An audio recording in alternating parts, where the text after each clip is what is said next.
Bonjour à tous, intelligence artificielle, vidéo 360, food tech, voici quelques-unes des tendances technologiques du moment et on en parle ce soir dans ce 01 Live exceptionnel, François. Jérôme Colombin, bonsoir et merci d'être avec nous pour un 01 Live hebdo un peu particulier puisque nous ne sommes pas dans notre studio parisien mais ici à San Francisco. Regardez le décor, le Bay Bridge qui est juste là, voilà San La Francisco. baie de San Francisco dans notre dos en effet. Avec un temps magnifique aussi. On va parler pendant à peu près 30 minutes de toutes ces innovations qui font leur empreinte ici dans la Silicon Valley, Jérôme. Oui, avec plusieurs invités. Nous allons recevoir tout à l'heure des Français, parce qu'il y a beaucoup de Français ici. Et nous allons recevoir les Lillois de Gyroptique. On en a déjà parlé sur 01net avec cette petite caméra 360. Voilà, une application aussi pour discuter, en fait, chatter à plusieurs en vidéo. Ça s'appelle Tribe et on aura le CEO de Tribe tout à l'heure, c'est Cyril Paglino.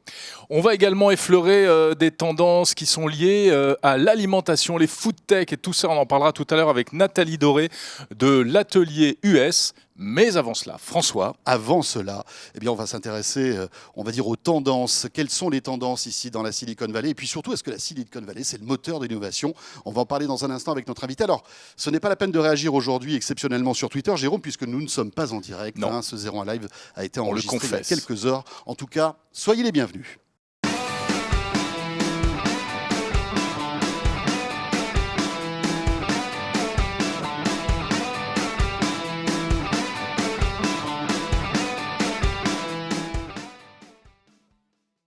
Et notre premier invité, c'est notre hôte, c'est Georges Naon. Vous êtes directeur d'Orange Silicon Valley, ici à San Francisco. Qu'est-ce que c'est qu'Orange Silicon Valley ?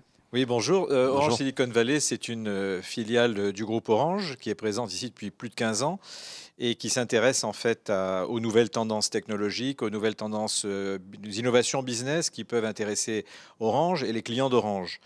Et nous avons une équipe de 52 personnes, à la fois des ingénieurs et des analystes économiques et financiers, qui nous aident à trouver de nouveaux produits, de nouveaux services, de nouvelles sociétés dans lesquelles on peut aussi investir. Que nous avons investi déjà dans 5 sociétés depuis 2-3 ans dans cette région et même d'ailleurs un peu plus loin aux États-Unis. Alors Georges, vous êtes passionnant, on va s'en rendre compte dans un instant parce que vous êtes un témoin clé de cette innovation ici dans la Silicon Valley. Est-ce que justement la Silicon Valley, c'est toujours le moteur de l'innovation dans le monde ? Alors, c'est incontestable, ça reste quand même, malgré l'apparition de foyers d'innovation importants ailleurs dans le monde, notamment en Chine et dans d'autres, même aux États-Unis, du côté de la côte est des États-Unis, ça reste quand même un centre très particulier du fait de la concentration des universités de premier plan, mais également du capital risque, également une communauté d'anciens, de nouveaux et des tout nouveaux qui continuent à interagir et avec une seule idée qui est de continuer à innover, essentiellement avec le software de plus en plus. Donc c'est moins la Silicon Valley que la Software Valley, mais quand même on continue à l'appeler la Silicon Valley, parce qu'il faut quand même du silicium pour faire tout ça. Et donc c'est une région qui reste quand même très en avance sur le reste du monde de l'innovation technologique dans le numérique. Alors, à une époque, c'était les PC, il y a eu l'époque des smartphones, à un moment, on parlait aussi beaucoup du big data, des objets connectés. Quelles sont aujourd'hui les tendances que vous avez identifiées ? Aujourd'hui, le marché en fait est à la recherche de ce qu'on appelle la prochaine plateforme, comme on a eu effectivement le PC, le mobile, Internet même. Et donc il y a plusieurs technologies qui vont aider en fait à déterminer cette prochaine plateforme. La première, bien sûr, c'est l'intelligence artificielle sous toutes ses formes, la grande famille d'intelligence artificielle.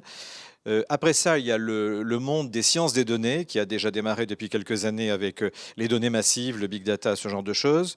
Il y a ensuite tout ce qui tourne autour de blockchain, en fait, la technologie de cryptologie, cryptographie qui est utilisée notamment pour la monnaie cryptée Bitcoin, mais aussi maintenant pour de nombreuses autres applications dans le monde des transactions sécurisées, ce que ne peut pas faire aujourd'hui un système classique comme Internet pourrait éventuellement être fait si blockchain peut passer à l'échelle. Les blockchains, c'est ce qui pourrait demain remplacer les banques, les assurances, les comptables. Alors, c'est pas facile d'expliquer très simplement ce qu'est la blockchain. En fait, ça permet permet d'avoir un système de transactions sécurisé, mais qui n'est pas centralisé. C'est un peu comme si Internet avait été un réseau centralisé et dirigé par une seule organisation. Ça n'est pas le cas, et c'est justement pour ça d'ailleurs qu'Internet a pu se développer si vite. C'est parce qu'il s'appuyait sur une distribution des ressources technologiques, des compétences. C'est la même chose pour blockchain, c'est-à-dire que les transactions certifiées ne sont pas certifiées par une autorité unique, ni une technologie centralisée, mais par une distribution sur les ordinateurs des uns et des autres et de gros serveurs. Mais ça ne sera pas un remplacement de la banque ou de l'assurance, puisque les banques et les assurances s'intéressent énormément à ces technologies et expérimentent beaucoup, de plus en plus, mais ce sera un système supplémentaire. Et c'est la raison Et qui va transformer leur métier, probablement. qui va probablement aider à fluidifier et à rendre la façon dont ils exploitent les données plus intéressante, plus économique. Ça va prendre du temps.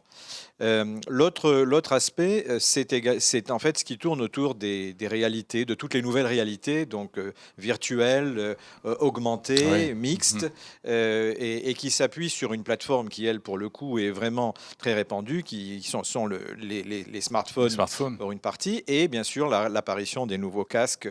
Donc là, il y a beaucoup d'investissements, beaucoup d'espoir sur le développement de ces technologies.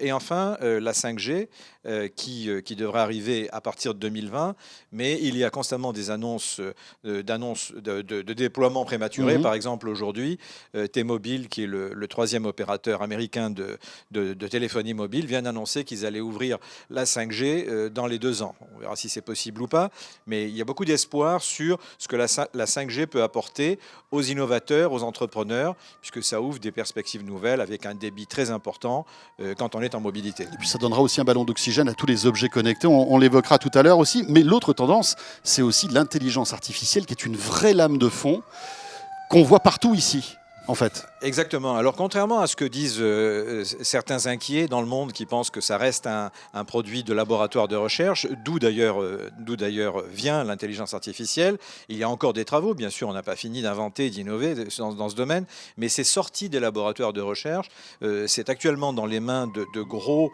acteurs et aussi d'acteurs un peu plus petits, mais les gros de la technologie sont tous dans l'intelligence artificielle, de Google à Microsoft, en passant par IBM, Facebook, Amazon. Ils ont tous développé, avec énormément d'investissements en recherche et développement, des solutions qu'ils ont en fait mises en open source de façon à accélérer l'adoption de l'intelligence artificielle par les développeurs indépendants, dans les startups et dans les grandes entreprises, et même chez les pouvoirs publics, dans les gouvernements. Et donc ça a une vertu formidable, comme on l'a vu pour Internet, qui s'est appuyé sur l'open source. Ça permet d'accélérer l'adoption, l'expérimentation, et donc de plus en plus d'entreprises et de secteurs d'activité s'intéressent, même plus que s'intéressent, adoptent des solutions qui sont construites par ces entreprises pour aborder leur métier actuel de façon différente et surtout faire de nouvelles choses avec l'intelligence artificielle. Alors il y a une chose qui est amusante, c'est que l'intelligence artificielle a besoin de puissance de calcul, de processeurs, et là on revient au côté très silicone, avec un processeur qui est en train de tirer son épingle du jeu. Aujourd'hui c'est le GPU.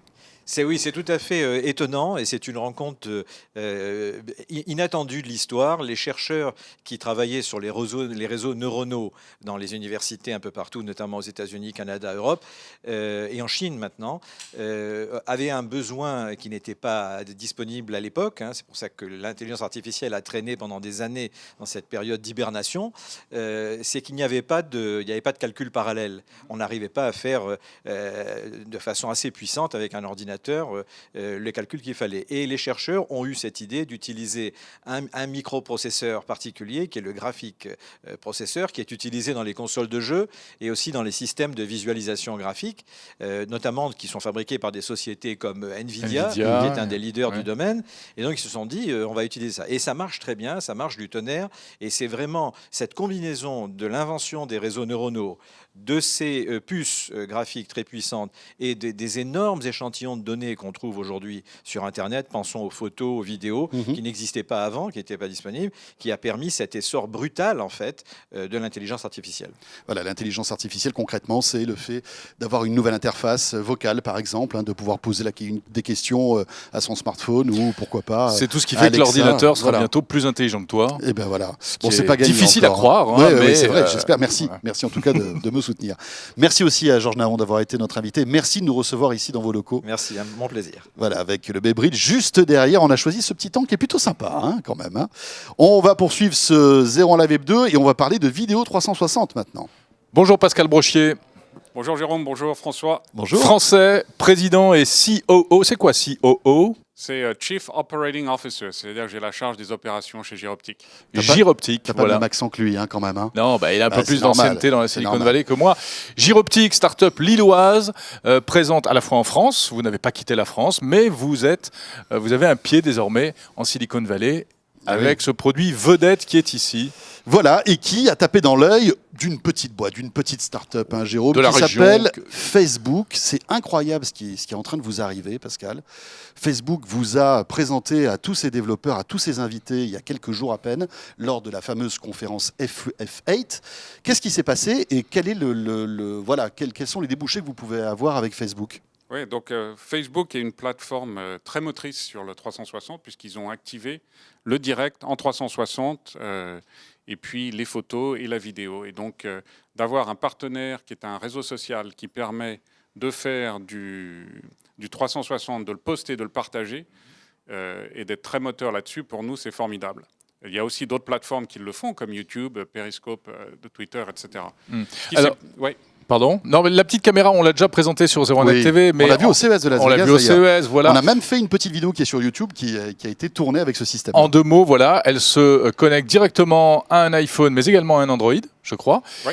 Et elle permet de filmer ou de prendre des photos et même de streamer en live sur Internet en 360. Absolument. C'est très sympa. Alors après, pour regarder en 360, soit on scrolle comme ça l'écran, soit si on a un masque de réalité virtuelle, on le chausse et on a l'impression de vivre en direct en 360 un événement. C'est ça. Et d'être présent, en fait, ça nous donne un sens de présence beaucoup plus important. Et puis, il faut faire attention. Là, on verrait tout le studio, les lumières, etc. Oui, mais c'est sympa aussi. Ouais. Mais pourquoi Facebook vous a choisi ? Parce que, alors, il n'y a pas énormément d'acteurs qui font ça, mais il y a pas mal de constructeurs chinois. Il y a Samsung avec sa Gear 360. Pourquoi Facebook a choisi Giroptic, à votre avis ? Oui, enfin, je pense que c'est parce qu'on s'est énormément focalisé sur la facilité d'utilisation et qu'on a lancé quelque chose ici qui est d'une simplicité extrême. Et donc, les points de friction à l'utilisation du 360, c'est un nouveau format, c'est pas toujours facile. Et d'éliminer cette friction pour le lancement, pour la mise en route, Merci. C'est pas grave. C'est mon métier. Je remonte toujours le micro des invités. Je suis comme ça. C'est plus fort que moi. Voilà. On est un peu obsédé par le micro. Le micro, très important. Oui, voilà. Il y a la vidéo, évidemment, aussi. Et la vidéo aussi. Mais pour répondre à votre question, c'est vraiment la simplicité d'utilisation qui a plu à Mark Zuckerberg. Mais vous l'avez rencontré, Mark Zuckerberg ? Il s'est investi personnellement dans ce choix ou pas ? Alors, moi, je ne l'ai pas rencontré. On travaille avec les équipes et je crois que c'est un choix de la société plus que d'une personne. Donc, c'est vrai que je pense qu'il a été séduit, qu'il a aussi F8, c'est un peu un événement qu'il affectionne particulièrement, mais que toute l'équipe aussi de dirigeants de Facebook, c'est un événement super important. Et donc, il y a entre parenthèses, personnes. Petite parenthèse, savez-vous ce que signifie F8 ? Pourquoi F8 ? Alors pourquoi question piège ? J'ai pas la réponse. Voilà. Et ben nous on l'a appris hier. F8 tout simplement parce qu'il y a 8 lettres dans Facebook. Et ben voilà. Et voilà. Ils ont quand même. Et pour tout vous dire, c'est Georges Naon qui était là il y a une seconde qui nous l'a confirmé. Voilà. Donc ça veut dire qu'on voit que Facebook veut pousser la réalité virtuelle, donc avec ses caméras, etc. Mais vous, malgré tout, ça ne marche pas que sur Facebook. Si par exemple je veux streamer en direct sur YouTube, YouTube permet aussi ce genre de choses aujourd'hui. Complètement. Permet sur YouTube et sur Periscope aussi. D'accord. Et puis des plateformes spéciales qu'on peut personnaliser. Est-ce que c'est le média de demain, ça, Pascal ? Est-ce que demain, je sais pas, il y aura un JT comme ça en 360 ? Est-ce que toutes nos vidéos pourront être comme ça ou ça sera une partie simplement des médias ? Ça, c'est une super question. Je pense qu'il faut le regarder en disant quels sont, dans les cas d'usage, les moments où on a vraiment envie d'avoir un sens d'immersion et d'avoir la totalité. C'est un petit peu la même différence qu'entre la photo et la vidéo. Dans le journalisme, il y a la photo et il y a la vidéo, et on n'a pas tout en photo et tout en vidéo. Et ça, c'est une autre dimension encore qui permet, dans des moments précis ou des événements dont on a envie d'avoir une vue et une immersion plus importante, et c'est là que ça viendra. De savoir comment et à quelle vitesse ça va se faire, c'est encore un peu tôt, mais on est super excités par ce qu'on voit des gens qui partagent et qui ont envie de faire vivre. Et en fait, c'est pour ça que les plateformes de social media sont super intéressées, c'est que c'est un moyen de connecter. Donc de pouvoir partager avec des gens cette immersion, ce sens de plus intense du moment, c'est ce qu'on essaye de faire. Donc la caméra est sortie maintenant, Oui. il n'y a pas très longtemps. Combien elle coûte? 249 €. 249. C'est pas un peu cher? Est-ce que vous pensez que... Tout est relatif. On pense que déjà, c'est la moitié du prix de la caméra d'avant qu'on avait lancée. Oui, oui. Et puis, Qui était beaucoup plus grosse, qui était sans fil d'ailleurs. Ouais, hein. exactement. Mhm. Et on pense que la réponse du marché pour le moment est plutôt positive. À ce D'accord. prix-là, c'est beaucoup plus abordable et c'est surtout. Et puis Facebook vous en a déjà acheté 4000, c'est ça? Oui, il y avait 4400. Ils ont distribué donc C'est aux pas mal. invités de F8. Il y avait 4400 personnes qui étaient tous des influenceurs et des développeurs à la conférence F8. Maintenant, je sais ce que c'est. Et, Mais alors c'est dingue parce que d'un coup vous êtes propulsé comme l'une des stars de la Silicon Valley, non, avec cet accord. il faut bien garder les pieds sur terre, mais ce qui est important, c'est que pour nous, ça nous permet surtout d'accélérer Ouais, c'est et clair. puis l'évangélisation et la notoriété de ce qu'on D'accord. fait et du travail. Les médias du américains partenariat. s'intéressent à vous depuis cet événement ou pas? Oui, on a eu. Il y a des bonnes reviews D'accord. et donc on reste très focalisé. On le voit vraiment comme une étape à laquelle qu'on vient de franchir, et puis il y en a d'autres encore derrière. Il y a encore beaucoup de choses excitantes, donc c'est ça qui est intéressant. Voilà, à tester ce Parfait. petit joujou là, ce gire optique qui est disponible. Et que On l'a peut testé, acheter. c'est très sympa. Ah ouais, c'est très sympa. Ouais, ouais. D'ailleurs, sur le Facebook de 01net TV, on a partagé une vidéo qu'on a Ouais. faite depuis les hauteurs de Twin Peaks. C'est assez sympa, donc on vous invite à y aller sur Facebook. Merci Pascal Brochier. Merci. Et on enchaîne, François, tout de suite avec un autre invité, qui est une invitée d'ailleurs. Et c'est Nathalie Doré qu'on est très heureux d'accueillir sur le plateau de 01 Live Hebdo. Bonjour Nathalie. Bonjour François, bonjour Jérôme. Alors vous êtes la patronne de l'atelier BNP Paribas Amérique du Nord, hein. Donc vous Tout à êtes fait. très présent ici depuis de nombreuses années. Hein, Plus de 12 ans. Voilà, pour veiller sur toutes les technos. Et on est très heureux de vous avoir ici parce qu'on aimerait bien avoir justement votre ressenti concernant l'innovation ici dans la Silicon Valley. Quelles sont vos tendances à vous que vous avez, on va dire, débusquées? Alors il y en a beaucoup, je vais en choisir une qui est à l'intersection, qui est assez intéressante parce qu'en fait elle est à l'intersection du bien-être, un petit côté santé, du bien manger, donc l'alimentation, et puis aussi une conscience environnementale qui est très présente ici, donc sauver la planète. Le C'est bien la manger, food tech. c'est hyper important ici parce qu'on sait qu'il y a du bien manger, mais il y a aussi beaucoup Du manger un peu gras. Voilà, de junk Ouais. food, Ouais. hein, c'est ça. Hein. Autant on peut revendiquer San Francisco capitale de la tech, autant on ne va pas revendiquer San Francisco capitale de la food, de l'alimentation. Ah bah non. Mais la food tech se Mhm. passe ici quand même. Alors quelles sont les C'est- tendances justement en C'est termes quoi de la food food tech? Alors la food tech sont toutes les technologies qui vont apporter de la valeur à la chaîne d'alimentation. Donc ça va de la production à la distribution, donc tout ce qui va arriver jusqu'à nos assiettes. Bon, fintech, green tech et food tech, hein, Jérôme. Hein, Ça- attention, ça, il y a de ça la- devient compliqué. il y a de hein. la tech partout. Et en fait, ce qui est intéressant, c'est que on s'attaque à un problème qui est mondial. Alors, vous savez, les startups aiment attaquer des pain points, des points douloureux. Alors là, le point douloureux, il est quand même énorme. C'est le fait qu'aujourd'hui, on régénère nos ressources pas assez rapidement. Donc en fait, quand on consomme pendant un an, on met 18 mois à régénérer ce qu'on a consommé en un an. Donc en fait, le constat, c'est que la planète ne peut pas continuer comme ça. Ne peut pas continuer à manger comme on mange aujourd'hui. Alors il y a différentes solutions. Il y a celle de produire plus avec moins, qui est de dire comme ça on produira suffisamment. Il y a celle de changer les comportements, de dire bon, ben, on arrête de manger de la viande. Et puis il y a cette tendance là. Ça, c'est un peu violent quand C'est un même. peu hein. C'est un peu quand même. violent. Donc Surtout, là, touche une Laissez-nous quantité de réfléchir, hein, personnes. Nathalie, Voilà, quand même, on sait hein. qu'on touchera jamais tout le monde avec une approche aussi radicale. On va avoir du mal à vous suivre, nous, hein, Ouais. sur ce terrain-là. C'est vrai. Mais j'ai des solutions. Et justement, la nouvelle solution, c'est de dire on va avoir une approche sur l'alimentation qui est différente, qui va utiliser certaines ressources, mais avec une dose d'innovation, on va arriver à produire des choses qui ressemblent ressemble très sensiblement à ce que vous avez l'habitude de manger. Alors c'est ce qu'a fait Impossible Food ici. Ils ont fait un steak haché donc qui se met dans les burgers, qui ressemble, si on ne vous le dit pas, vous pensez manger de la viande et en fait vous mangez des protéines végétales. Et en fait l'innovation, elle est Il faut bien qu'on essaye sûr ça. sur le remplacement. Alors il y a des restaurants français qui les distribuent. Alors l'innovation, elle est bien sûr sur le fait d'avoir substitué ces protéines et être allé sur les protéines végétales, mais surtout il y a toute une partie en laboratoire qui est de dire on va utiliser l'approche cellulaire pour reproduire le goût de la viande, la texture de la viande. Et vous l'avez goûté, Nathalie, Oui, ça? et c'est vrai, si on ne me l'avait pas dit, j'aurais pu croire que je mangeais un C'est-à-dire qu'on peut burger. confondre Ah bon avec de la vraie viande? Ouais. Et c'est ce que dit le CEO d'Impossible Food. Il dit, si on voulait réussir, il fallait qu'on arrive à ça, puisqu'on ne changera pas. Les Américains voudront toujours manger du bœuf. Donc, je ne crois pas au steak de soja. Voilà, on est pas... loin de la caricature de ces steaks de soja qui sont Exactement. immangeables. D'accord. Et ce qui est intéressant, c'est que du coup, en fait, donc il y a tout un marché. Là, alors, ils appellent ça aux États-Unis Sustainable Protein. Alors, il n'y a pas vraiment de traduction en France. C'est les protéines de substitution. Plutôt, mon père, le côté durable, alors qu'il est important, qui est de dire on va développer ces protéines pour trouver des solutions qui prennent moins d'eau, moins de terre, puisqu'en fait j'utilise moins de sol et je ne sacrifie pas le goût. Mais on est quand même assez loin de la tech telle qu'on l'entend, pure et dure. Oui, il n'y a pas beaucoup de processeurs dans ce steak haché. Alors, il y a beaucoup d'innovations et de technologies. D'ailleurs, si on regarde Kite Hill, Impossible Food, Algama, en fait, quand ils présentent les équipes, ils présentent leurs scientifiques, leurs ingénieurs. C'est marrant, on est loin de la présentation d'un agriculteur.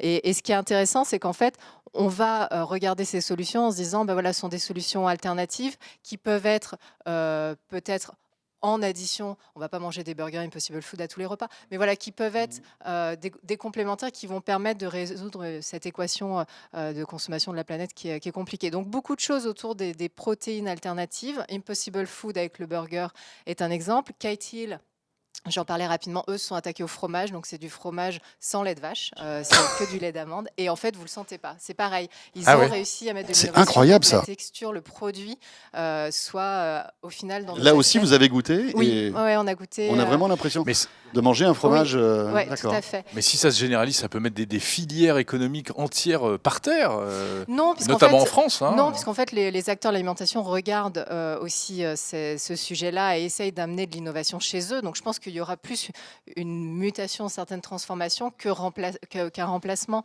Et un dernier, alors dans cet exemple de protéines végétales, alors là je prends ma casquette ambassadrice French Tech, c'est un Français, Algama, c'est une start-up qui est à New York, qui là utilise les protéines végétales. Alors ils utilisent de la microalgue.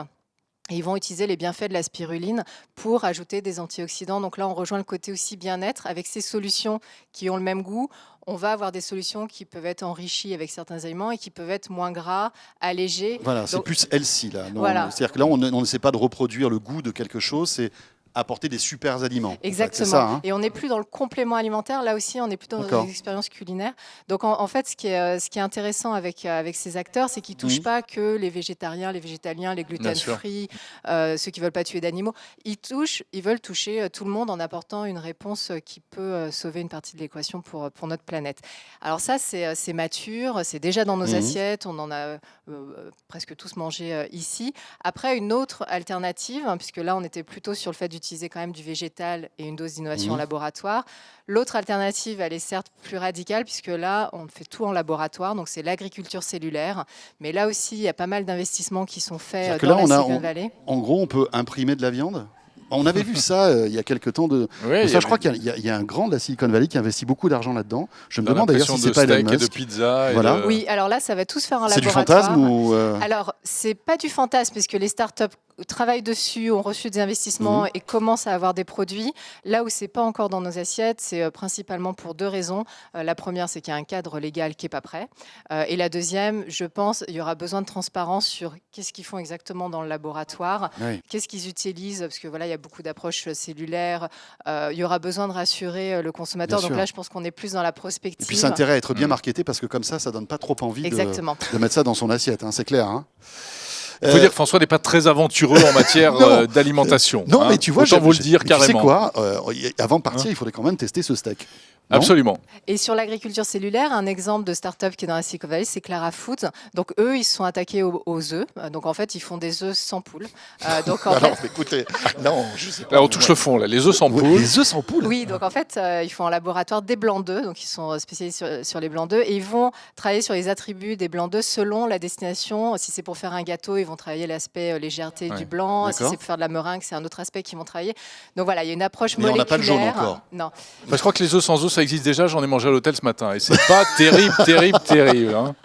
Eh oui, on revient à la junk food de tout à l'heure. Et eux, leur promesse qu'ils font sur leur site, c'est de dire ils vont attaquer des attributs qui sont intéressants pour ce que vous allez faire du produit. Il y a moins de risques sanitaires parce qu'en fait, il n'y a plus de risque de salmonelle, par exemple. Donc voilà, ils approchent certaines promesses, mais on n'en est pas encore là, c'est plus prospectif. Formidable. Et ben Bienvenue voilà. sur la planète Mars. Vous saviez, vous, que peut-être demain, on aura des faux steaks, des faux œufs et je ne sais pas quoi d'autre. Ben voilà, ça avance. Ça fait partie aussi de l'innovation ici dans Absolument. la Silicon Valley. Merci Merci, beaucoup, Nathalie. Merci à vous. Doré. On termine ce 01 Live avec un Français, un invité qu'on est très heureux de recevoir, Cyril Paglino. Bonsoir. Bonsoir, Bonsoir, Cyril. merci beaucoup de me recevoir. Alors, Cyril est un sportif. Ouais. Oui, ça Cyril m'est a plein de casquettes. Il a fait un peu de télé à l'époque de la télé-réalité Secret Story saison 2, je crois. Waouh, c'est il y a 10 ans exactement. C'était il y a ça, 10 ouais. ans, voilà. Mais c'est aussi un serial entrepreneur et le patron, le fondateur de Tribe, qu'on va découvrir, qui est installé ici aux US. Tribe, qui est une appli qu'on peut télécharger sur iOS, sur Android, Gratuitement.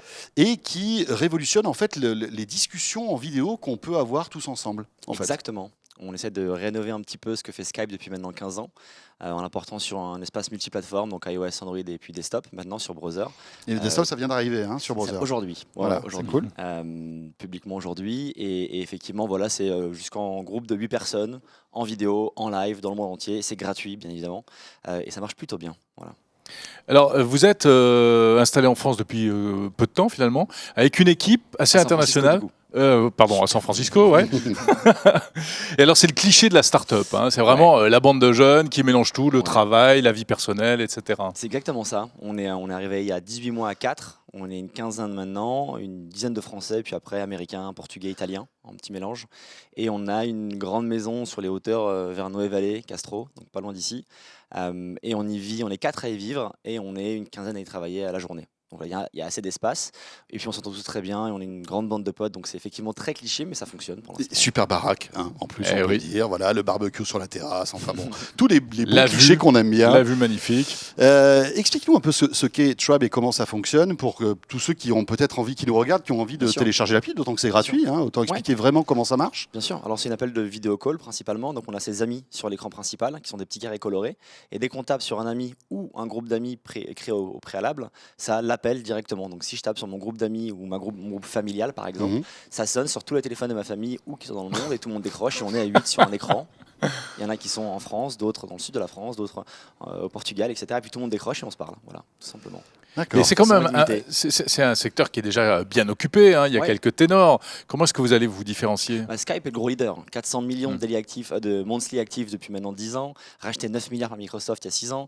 Le gros leader qui n'a pas beaucoup évolué depuis son acquisition par Microsoft, qui est un peu vieillot maintenant en termes de branding, d'image, de marque et même de produits finalement.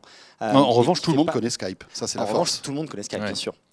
Et aussi en termes de produits, l'évolution sur la partie groupe et le live groupé, qui il y a 10 ans n'était pas tellement possible avec les réseaux qu'on avait. D'accord. La 3G à l'époque, le Wi-Fi pas très bon. Aujourd'hui, les devices qu'on a, les téléphones Android, iOS qu'on a, ils ont des CPU, donc des processeurs super puissants. On peut streamer de la vidéo, on peut l'encoder jusqu'à 5, 6, 7 flux. Et donc, ça rend maintenant l'usage possible. Et maintenant que l'usage est là, les gens se ruent dessus. Donc, il y a une demande de groupe ou de FaceTime ou Skype de groupe qui est très présente chez les jeunes depuis maintenant 1 an. Donc, on Mais- arrive d'accord. pour cette demande. Mais Hangout et Skype font des conversations à plusieurs. Ça existe déjà. Skype le fait. Comment vous pas sur- démarquez justement de Ouais. ces gros ténors? Alors Skype le fait pas sur mobile et puis franchement pas très bien en termes de qualité sur computer. Ça va faire plaisir aux ingénieurs de Skype hein, qui nous écoutent. Ouais, non, mais c'est vrai que alors je pense qu'ils sont malheureusement Ah, ils dirigés font d'autres aussi, choses. que Ils les font de la priorité. traduction maintenant. Ils font Oui, plein de oui. choses, bien sûr, mais sur la qualité live en vidéo à 4 ou 5 sur un ordinateur avec un bon Wi-Fi, c'est vraiment pas terrible sur Skype. D'accord. C'est pas compliqué. Alors il y a que des vous dizaines- optimisez justement ça, Ouais, ces flux. Exactement. On optimise bien la qualité, bien évidemment, le rapport qualité-prix aussi, parce que ça nous coûte de l'argent de le faire, donc on essaie de le faire au moins cher, au minimum, pour nous, parce qu'on paye nos serveurs et c'est gratuit à 100% pour les consommateurs. Et après, plein d'options super simples. En un bouton, je peux drag and drop un ami ou un collaborateur dans la conversation. Donc c'est assez facile d'ajouter, d'enlever des gens. C'est très social en fait. Beaucoup plus qu'un call traditionnel où on peut là du coup plus se balader. Voir qui est online. Ah bah mon copain Thomas est online, boum, je l'invite, hop, il rejoint, etc. Avec beaucoup d'efforts faits sur l'interface. Exactement, on se concentre vraiment là-dessus. Nous, on pense depuis quelques années qu'il y a vraiment des boîtes qui ont émergé sur l'interface. Spotify dans la musique, Tinder dans le dating. C'est des boîtes qui n'ont pas revisité un marché, mais qui ont juste revu une UX, une expérience. Tinder a pas Hyper réinventé, simple, en plus. Hyper simple, bien sûr. Tinder, c'est ça. Voilà, le voilà. swipe est mythique maintenant, etc. Mm. Et donc, si on arrive à faire quelque chose de bien sur l'expérience utilisateur, en étant gratuit comme tous les autres, on va être ceux qui vont être le plus utilisés ou privilégiés parce que c'est plus fun à utiliser et plus cool. Alors je prends un autre concurrent, Apple, sûr. FaceTime. Ouais. Alors FaceTime pour l'instant ce n'est que du one-to-one, hein, mais on peut imaginer que très vite FaceTime va s'ouvrir Ouais. vers des discussions, on va dire, à plusieurs. Bien sûr. Ça va être quand même un sacré concurrent, non? Ça va être un Quand sacré Apple concurrent. va appuyer sur le bouton, ça Ouais. va faire mal. Ça va faire très mal. FaceTime a fait beaucoup de mal à Skype. Dans tous les cas, FaceTime est le gros leader ici aux US. Tous les 12-30 ans, ils sont sur FaceTime. et tout le Enfin, monde c'est l'utilise. limité à l'iPhone. Quand même. Mais c'est limité à 19% du marché mondial, Eh oui. qui est le marché iOS. Donc c'est déjà un premier point. Et le second, c'est que pour l'instant, on sait qu'il n'y a pas de nouvelle keynote avant le mois de septembre. Donc on verra déjà ce qui se passe au mois de septembre. Enfin, il y a la WWDC là, Ouais, qui va arriver en qui va juin. Il y a arriver. la conférence des développeurs, peut-être qu'ils vont annoncer Ouais, quelque chose. Généralement, Non c'est plus consumer que développeur. J'ai D'accord. l'impression que, vu que c'est une plateforme fermée, sur ce coup-là, ils n'ont pas besoin de gens à l'externe et ils le font assez rarement. J'ai l'impression que ça va plutôt être en septembre s'il y a une annonce. Et ce qui est intéressant, c'est que ça va aussi faire monter tout le marché. Donc les autres qui n'ont pas ce type de. C'est comme la théorie du briquet, quoi. Si tout le monde a un briquet et que ça marche et que j'en ai pas, moi j'en veux aussi. Je vais l'acheter plus cher, du coup. C'est comme ça qu'on fonctionne ici dans la Silicon Valley, c'est-à-dire c'est vite, il faut se dépêcher de fabriquer quelque chose Ouais.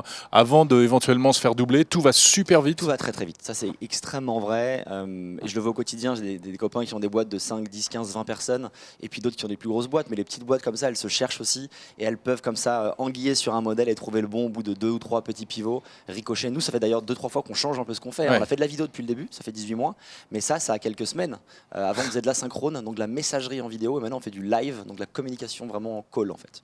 Mais voilà, on se cherche aussi par rapport aux besoins du marché, aux compétences techniques qu'on a et aussi aux carences des autres gros du secteur qui vont du coup avoir besoin un jour de services comme nous. Alors le truc, c'est que vous allez tellement vite que vous ne réfléchissez même pas à votre modèle économique. L'idée, c'est de faire de l'audience, de grossir, d'avoir de plus en plus de gens qui utilisent votre système. Ouais. Et après, on verra comment le monétiser, c'est ça? Exactement. C'est Alors, dingue. il y a deux courses. La première, c'est à l'audience. Et la deuxième, c'est à la technologie, la valeur de la techno. Et nous, on est 15 personnes, mais on est très ingénieurs. Donc, on est vraiment une boîte product focus, product centered. On travaille vraiment ça à fond. Et on sait que même si on échoue sur le consumer, par exemple, parce que FaceTime va arriver et que Skype réévolue, on aura dans tous les cas une pépite techno qui aura de la valeur. Dans tous les cas. Bien moindre que ce qu'on aurait pu faire sur le consumer, mais qui aura quand même une valeur intrinsèque. Voilà, Tribe à télécharger dès à présent et qui ne cesse de s'améliorer. Exactement. Merci beaucoup Cyril Merci beaucoup à Paglino. vous. Merci Cyril. Au revoir. Eh bien voilà, Jérôme, ce 01 Live hebdo spécial San Francisco se termine. On a été ravis de partager toutes ces tendances qu'on a pu découvrir ici durant ces derniers jours. On se retrouve bien entendu jeudi prochain Eh oui. dans notre studio habituel à Paris. Oui. D'ici là, portez-vous bien et puis vous pouvez revoir évidemment toutes nos vidéos au jour le jour sur 01net TV. Et profil, et c'est promis, on va faire manger à Jérôme un faux steak haché. Ouais. Ça va être compliqué, mais on va y arriver, vous inquiétez pas. Et merci à Jean-David Duarte qui a assuré comme un grand et comme le grand professionnel qu'il est ce live depuis San Francisco. À très vite et merci de nous suivre.